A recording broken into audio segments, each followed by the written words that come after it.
ہمارے لیے آج کی تلاوت مکاشفہ کی کتاب اس کا 21واں باب 9ویں آیت سے لے کر 14ویں آیت تک۔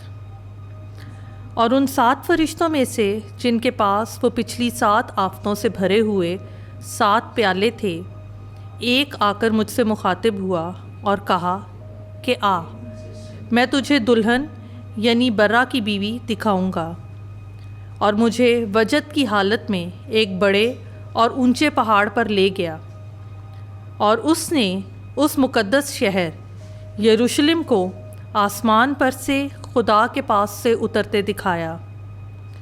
اس میں خدا کا جلال تھا، اور اس کی روشنی نہایت بیش قیمت پتھر یعنی بلوری یشب کی سی تھی، اور اس کی دیوار بڑی اور بلند تھی، اور اس کے 12 دروازے تھے، اور ان دروازوں پر 12 فرشتے تھے، اور ان پر نام لکھے ہوئے تھے، اور وہ بنی اسرائیل کے 12 قبیلوں کے نام تھے۔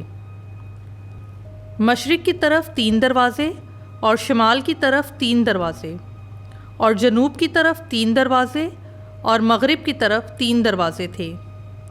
اور اس شہر کی دیوار کی 12 بنیادیں تھیں، اور ان پر برے کے 12 رسولوں کے 12 نام لکھے ہوئے تھے۔ پاک کلام کا پڑھا اور سنا جانا ہم سب کے لیے باعث برکت ہو۔ خداوند کا شکر ہو۔